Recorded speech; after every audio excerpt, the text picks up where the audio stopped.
Hey, this is Joe with Grow Up Build It, and today I'm going to tell you how to save black-eyed Susan seeds. Now, what's interesting about my method for doing this is that there really isn't any chaff anywhere. It's basically pure live seed, and I kind of developed this through accident and practice. It differs a little bit from my how to save echinacea seeds video, which you haven't seen that, you should check that out. I'll try to put a card up on the right, but it really, like, that's the seed, that's the chaff. Chaff and seed, actually, which we'll talk about that later.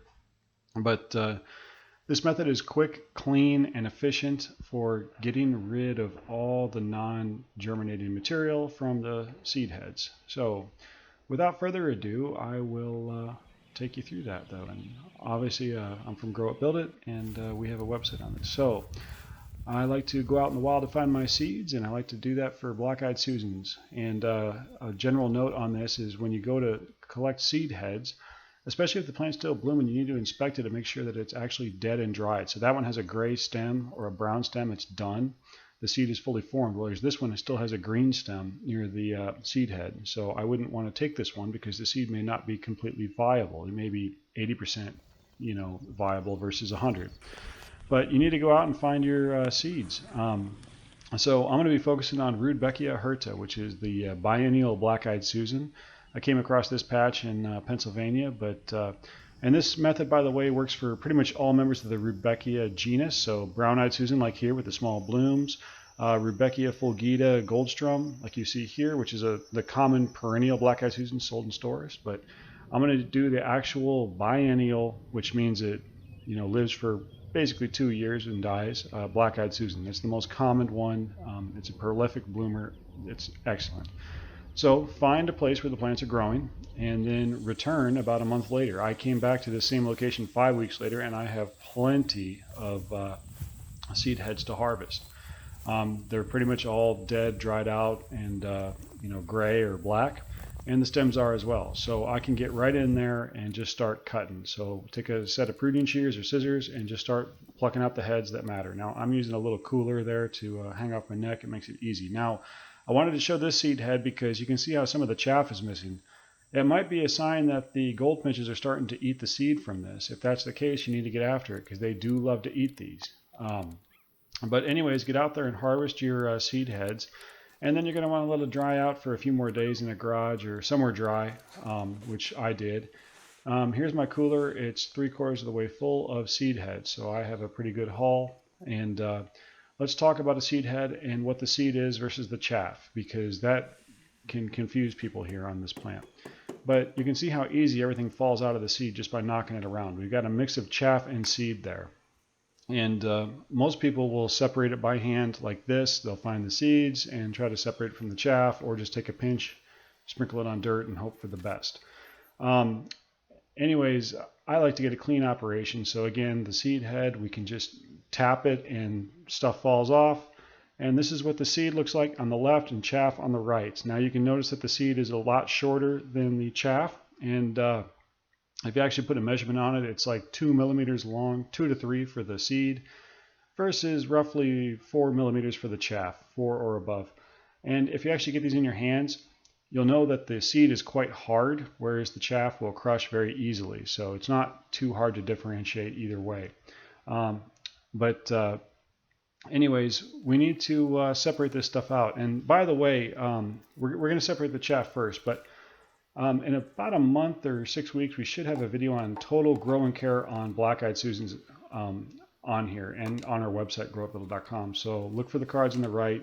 We'll update this video when they're out. But anyways, we're going to take a couple of paper plates. I think I used 4 paper plates in the making of this video, and a plastic container with a screw-on lid. It could be a coffee can, whatever. Fill that coffee can about 1/4 to halfway full of seed heads and shake it up violently. If you have seen my video on how to save echinacea seeds, you might recognize this. If not, take a look at that video. It's a pretty slick one. It's pretty short. But anyways, we're going to take that and dump it through a common kitchen strainer onto a paper plate. We will shake it out, and we're going to have seed and chaff fall through there. Take the seed heads out and put them on an empty paper plate. Don't discard them. We're going to use them again. You'll see why. But let's take a look at what we just sifted through, because knocking those seed heads around the plastic container dislodged most of the chaff and a fair amount of seed. As you can see, it's a lot of chaff, but there's seed there.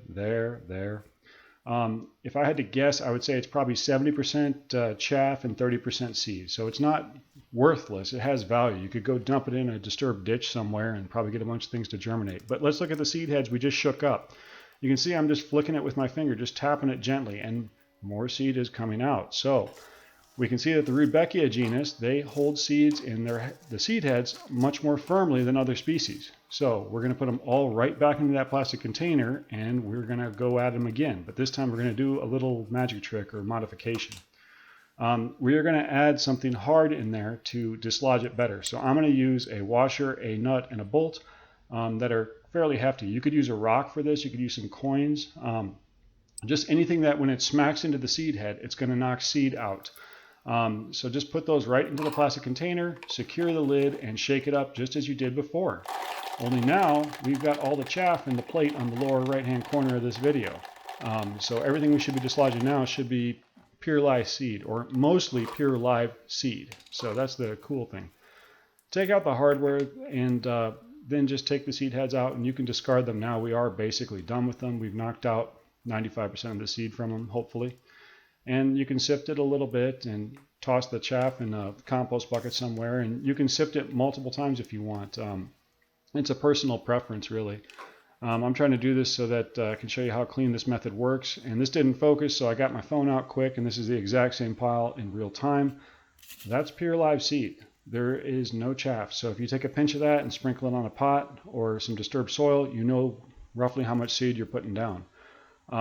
So that's pretty cool, and you can see the volume difference in how volume-wise how little seed there is relative to the chaff on these plants. So this is really kind of a valuable method to cut through the BS and get right to the seeds.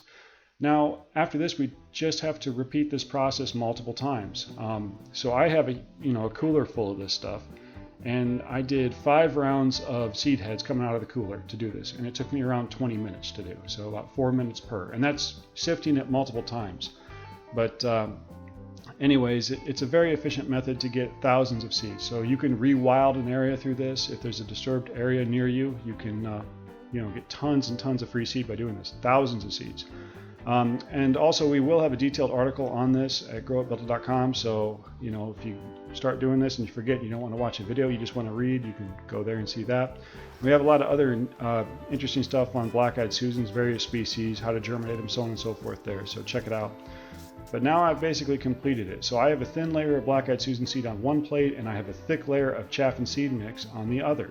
So that's it's really kind of cool. I mean, normally this would be mixed in with all that other garbage actually most of the time this wouldn't be mixed in at all.